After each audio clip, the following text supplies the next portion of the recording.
¿Sabías que en plena era de la información, un solo hombre decidió jugar a Risk con la economía mundial y encima le aplaudimos?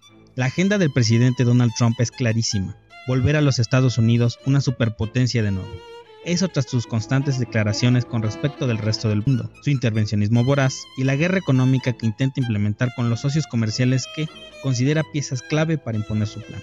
A nivel internacional, pareciera que está en un tablero de ajedrez a través del cual mueve sus fichas intentando hacer que el resto de los países muevan su posición a favor del país del norte. Bajo el estandarte de su llamado Día de la Liberación, el presidente Trump impuso aranceles del 10% a todas las importaciones y tarifas draconianas a sus socios comerciales más grandes: 54% a China, 32% a México, 20% a la Unión Europea. La lógica de esto, según él, es recuperar el control económico perdido. El efecto: encender una guerra que no se libra con cañones, sino con cifras, sanciones y desconfianza. La prueba viviente de esta guerra es China, que al día de hoy tiene que soportar aranceles del 145%, más la eliminación de los llamados minimis, productos de bajo costo como de Shein, Temu, AliExpress, etc., que ahora tienen que pagar los aranceles correspondientes, dejando con todo lo anterior una afectación enorme a la economía global, pues el Fondo Monetario Internacional ajustó su termómetro a un crecimiento global recortado al 2.8%, recortando a su vez el de Estados Unidos al 1.8%, la inflación alcanzando tentativamente el 3% y la sombra de la recesión planeando con un 45% de probabilidad. Lamentablemente en los hogares, los aranceles no son una abstracción, pues se contabilizan en un encarecimiento de la vida en más de $1,200 anuales por familia.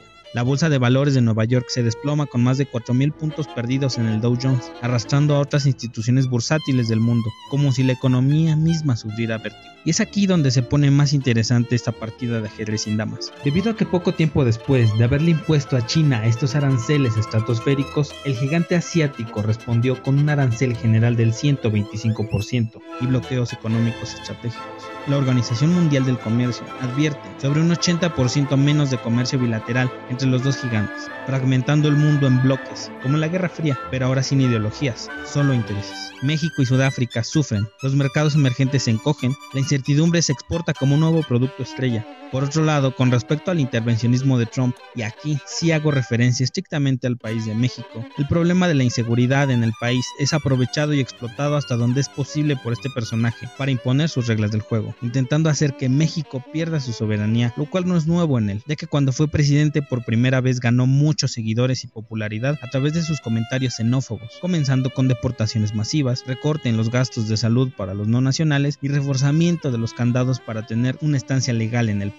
Y aquí honestamente hay mucho de lo que preocuparnos, pero también hay mucho de lo que ocuparnos, y es lo siguiente: las tensiones globales van a seguir con alta probabilidad de una escalada en los años finales de la gestión de Estados Unidos. Los mercados globales tienen una alta tendencia a ser bajistas por un buen tiempo, y sobre todo cuando las tensiones se agraven. Estados Unidos no podrá mantener por mucho tiempo su guerra comercial, debido a que no puede, hablando en un mundo globalizado, estar peleado con sus socios comerciales durante mucho tiempo y seguir imponiendo sus estándares arancelarios, debido a que en un mundo global es imposible cometer una acción que no genere una reacción en varias partes de la Tierra.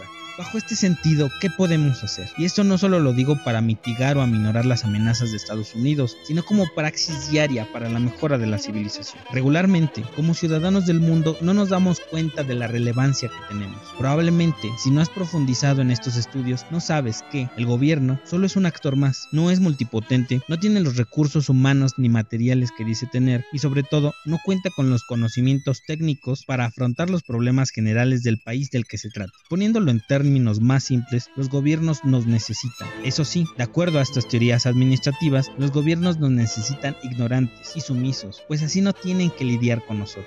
Sin embargo, entre más desarrollada y educada esté una población, entre más organizada y propositiva sea esta, los gobiernos no tienen otra cosa que hacer más que escuchar y entrar en un proceso de negociación. Por eso debemos aprovechar esta era que estamos viviendo. Hace siglos, incluso hace décadas, las ideas eran fácilmente reprimidas, pero la realidad actual pone ante nosotros un cúmulo de herramientas de información y comunicación masivas que fácilmente podrían derribar imperios. y eso lo saben a conciencia todos los gobernantes del mundo. Por ejemplo, el movimiento Black Lives Matter nació en el 2013 como una respuesta a la absolución de George Zimmerman, responsable del asesinato del joven afroamericano Trayvon Martin. Sin embargo, el movimiento alcanzó su punto más alto de visibilidad e indignación en 2020, tras la difusión del video donde un policía blanco asfixia a George Floyd en Minneapolis de una manera arbitraria. El resultado, las redes sociales documentaron el abuso y permitieron una protesta global sincronizada. El hashtag Black Lives Matter fue compartido millones de veces y hubo manifestaciones en más de 60 países. Este movimiento obligó a gobiernos, corporaciones y medios a reconocer el racismo sistémico y repensar políticas de seguridad pública. Sus consecuencias: reformas policiales, derribo de estatuas de personajes racistas, inclusión de la diversidad racial en empresas y una discusión más profunda sobre el legado del colonialismo y la esclavitud.